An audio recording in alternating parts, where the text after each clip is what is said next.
Ladies and gentlemen, here we go on something brand new to the channel. Today we're going to be talking about the hit Apple series Severance. And if you're watching this, I'm guessing you're probably an episode away, maybe even two, from the end of Severance Season 2. And today we're going to be talking about Season 2 from start to finish. But to start this off, we also need to talk about Season 1 for a brief second. But before we get started, if you want to see more popular shows like this, please show some love by liking and subscribing on this video. Now without further ado, let's go ahead and get started.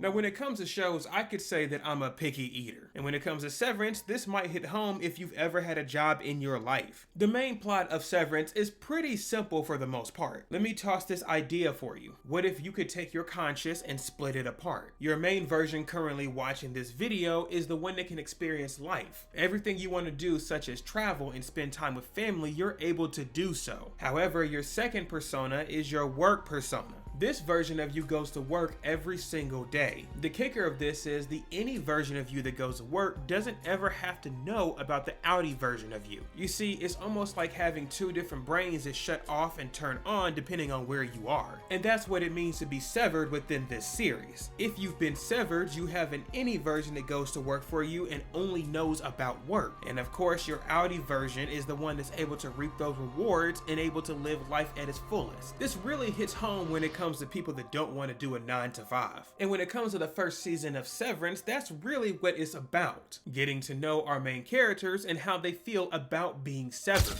Our main characters of the series, which is Mark, Helly, Irving, and Dylan, have all been severed. And the fun part about it is realizing why they've been severed. A character like Mark has been at his job for multiple years and really doesn't see anything wrong with it. And it's mainly because this is the only life that he's ever known. However, a second character that was newly introduced to the team, Helly, is more rambunctious. Therefore, she's clearly going to have an issue with her being severed, and this is the only life she can ever have. Season 1 does a great job not only exploring our main characters and their focus, but any other side characters, including their involvement, is also added to the first season. Characters such as Miss Cobell, who took a manager job at Lumon, however has a mysterious tie to the company. Or other people such as Milchek, who are clearly not favorited for circumstances they have not said yet. And when it comes to our main cast, these four innies have a lot of different emotions rolling through them. I think some characters such as Irvin really doesn't mind being an innie at all. Instead, he was able to find love while being within Lumon.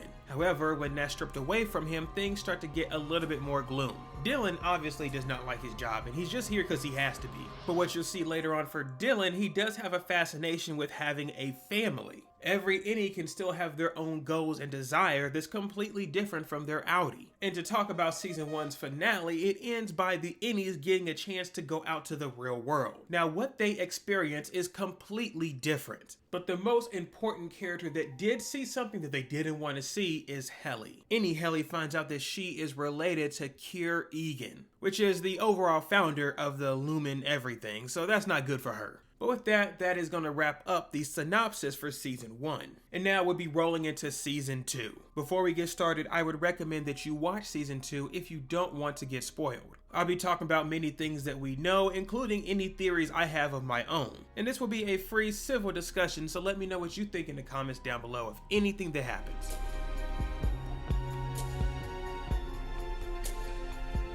When it comes to Season 2, I would say overall that we got a lot more events than we probably expected. But the most amazing part about Season 2 is we really didn't focus on the innies. I think the innies being shocked about everything happening was really for Season 1. And yes, of course they had moments that they decided to do, but that was not the focal point of Season 2. Instead, we got to focus on the quote-unquote side characters within Lumon. And just to start somewhere, I think one of the best parts is looking at the main staff. At the very beginning of the season, we're shown a very drastic change of who's in charge of Cold Harbor. Instead of Miss Cobell, we now have Miss Wong, who is a brand new character, and of course our favorite dancer, Milchek. Now this part here of who is in charge now is very interesting. You see, Milchek is obviously different compared to Cobell, and when it comes to the board at which we don't get to see, they don't mind reminding Milchek that he is different. You ever heard of that saying that I don't see color? Well, you see, that's a trigger warning for a lot of people. It's not the fact that you don't notice it compared to the fact that you may not accept it. Milchek really struggles with knowing if he really wants the position that he's been given. For example, he's given a couple of paintings that depict him as Kier. Now, I'm going to tell you straight up that this is simply not a good thing. No matter what race you are, the reason this is a bother is because it depicts Kier as if he was you. I promise you that someone like Miss Cobell did not get pictures like this. And when you get pictures like this, it makes you stand out if anything else. Another side character, Natalie, also mentioned that she received these same pictures when she started. The board wishes to express that I, Natalie, received this same gift upon receipt of my current position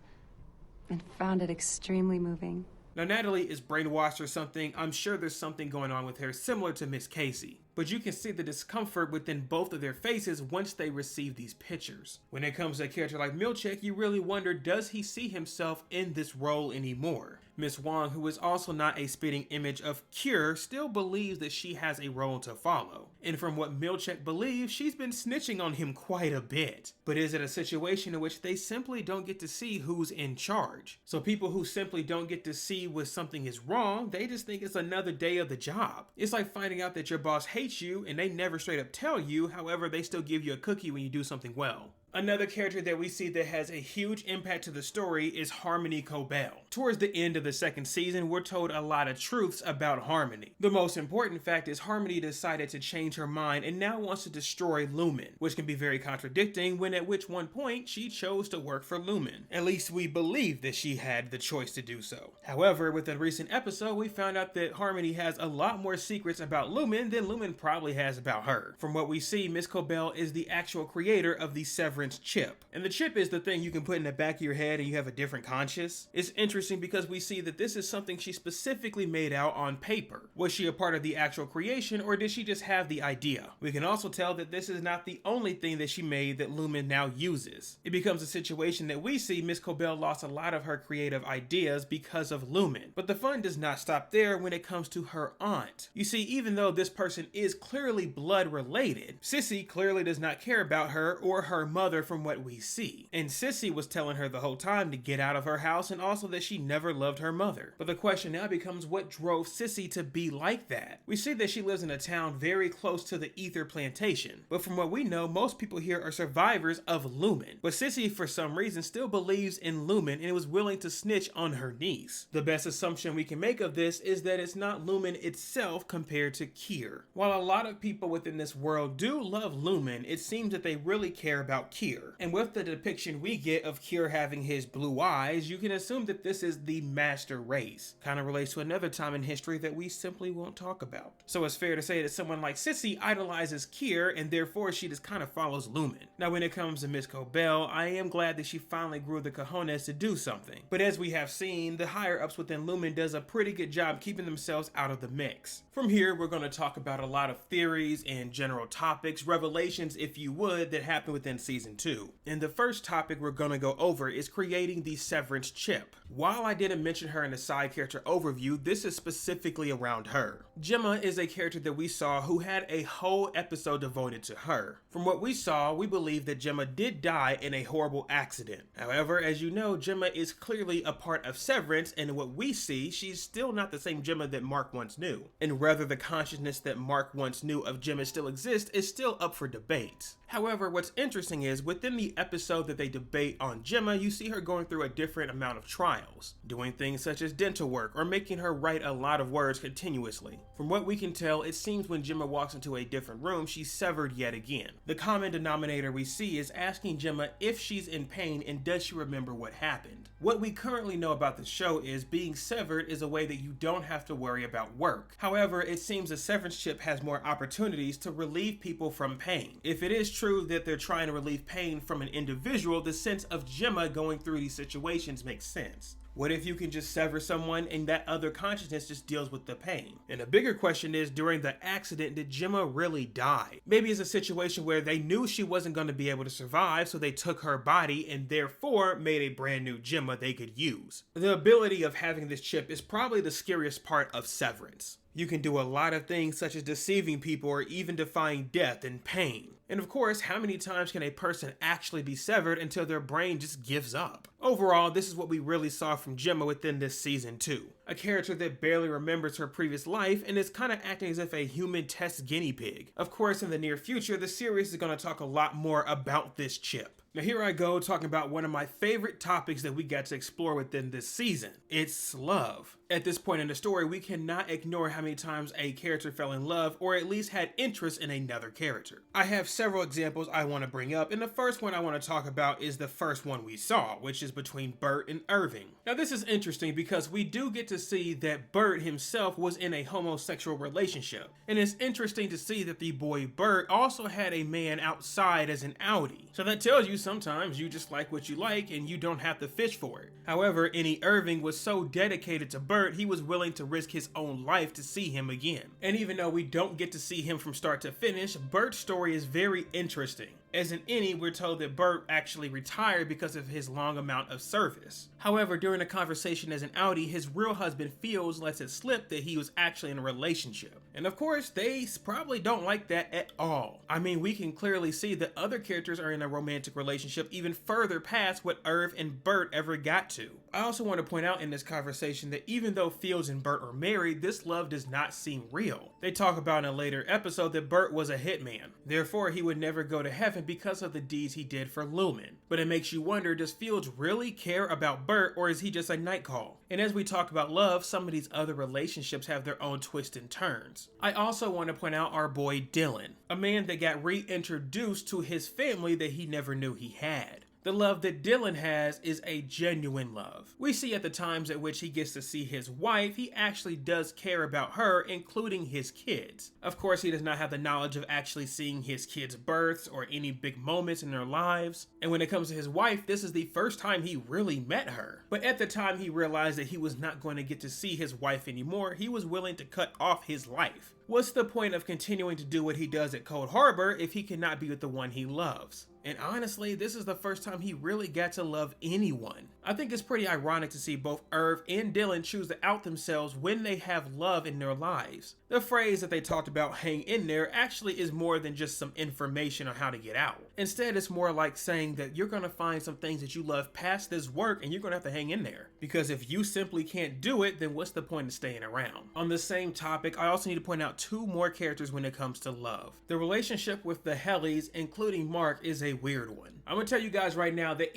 Mark does not care at all about Gemma. It's interesting to see that someone like Dylan can still have love for his wife as an innie. However, truth be told, Mark never had that. Also, the innie Mark was not smart enough to know the difference between the Helly he fell in love with and the outie Helly. Now look, I get it, they're different people, I understand, I know. But could it be a situation where innie Mark fell in love with lust compared to Helly? On the flip side, Helena is a completely different story. This is a character that has had her life completely thrown around. From what we've seen at least, she doesn't really have any type of significant other in the outside world. So she starts to get jealous of her innie and well takes advantage of Mark. The fact that all of these characters can act completely different in the name of love is kind of crazy. Even though Lumon really wants the main cast to continue work on Cold Harbor and that's their only duty, they start to get distracted when it comes to love very quickly, and this is including characters from the outside world as well. Love plays a huge factor within Severance, and even though they don't say it, you have to realize that it is a thing. We also need to talk about one of the biggest questions we've had from the beginning of Severance. What does data refinement actually do? And some theories were put to rest when we found out that data refinement is making a brand new conscious for Gemma. You know how they said that some of the numbers were just scary and you had to figure out which ones needed to go? Well, the refinement team was tasked to make sure that they can finish the Cold Harbor files. And it's kind of messed up to think about that basically Mark was tasked to make a new consciousness of his wife. And the crazier part is, it's the inside-y Mark doing it, therefore he has no recollection of Gemma at all. Now there are some small things about it that you may still be wondering, such as how do you know which numbers are bad? I'm just going to assume that the numbers were supposed to represent the memories that she had of a good life, or even Mark. And Mark was so talented at it because he had some of those fond memories as well. Now how are some characters such as Irving and Helly able to work work on a file when they have no connection with Gemma? I honestly don't get that, especially because MDR has been working on this for years. And from what we can tell, every single time that Gemma walks into a different room in the basement, this means it's a new her. And all these different versions of her have been created by Mark when he's doing his job for the past 2 years. It just so happened that now was the time to make a final version of the consciousness that's new. And they for sure put it to the test to see if she's able to remember any of the pain she once had, such as when she was tasked to take down the baby crib that she once had. You know, for her baby that literally did not get to make it. I mean, that's gotta be one of the worst feelings that any parent can have. However, they want to see if she has any type of emotions. So it's good to see that Cold Harbor did have a meaning to it. I just don't know how significant it will be. I mean, were they doing this for other people, or was it just for the versions of Gemma? As far as we know, MDR will not be needed anymore now that the file is complete. But alas, at least we got the answers for Cold Harbor, and it makes you wonder what other things are happening within Lumon. I mean, this whole GOAT situation is probably going to be much bigger in season 3. Now look, even though we did get all this new content within the second season, I have to be completely honest. I don't want to wait another 3-some years until the third season comes out. But if they do have to take their time to put out the next season, there's a couple of things we have to have answered. The number one question is we need to know how the world views Lumon. For the most part, we've seen that some people are either with Lumon or you're against it. An example is when Aried Dylan was trying to find a job. However, the employer who initially had a nice connection with Dylan started to struggle when he knew he was severed. It seems that most people in the world have an issue with those who choose to be severed. However, is this just a political thing where it doesn't really affect people in the outside world? I mean, could people be severed? You just say that you suck and then you never have to be affected by anyone that is severed. The outside world to us as a viewer is very mysterious. And if we don't know what it's like in the outside world, then it's very hard to care about some of the outies. We have to remember that some of these characters are here on their own ambitions. We focus on Mark as an outie trying to get his wife back when he realizes that she's still alive. But we simply cannot forget that he chose to be severed. I get to the extent of not wanting to feel the pain of losing your wife, but dude. Or what about Dylan? I mean, you have a functional family, but you're just that much of a bum you couldn't do a real 9 to 5? We need to find out more about the outside world to care more about the outies. And since we're talking about the inevitable next season, I also want to say this. I'm sort of hoping that the next season is the last season of Severance. Now chill, I'm not saying it because I'm not enjoying this ride. But remember that we've been told as an audience, if there's ever going to be a question, we will get an answer. So instead of adding more fuel to the fire, it's probably better to start running up the questions we have. And that way we can get to the bottom of what's going on within the show. If we can expect that the whole world is not completely controlled by Lumon, then this is something that can be wrapped up in one more season. And plus, I'm a fan of wrapping up everything in a nice bow compared to prolonging a series. But of course, we're going to have a lot more questions and answers going into season 3. But alas, season 2 was still a very good watch. I can't say that I completely loved it as much as season 1, but again, I'd rather know what you guys think of Severance season 2 in the comments down below. And that's going to wrap it up for this video. I greatly appreciate you all for watching. And if you do like videos such as this with real live actors and real live people, show some love to this video so I can do some more. But until then, if you're wondering what to watch next, you can go check out this video over here. I'll catch you guys over there. Have a good one. Peace.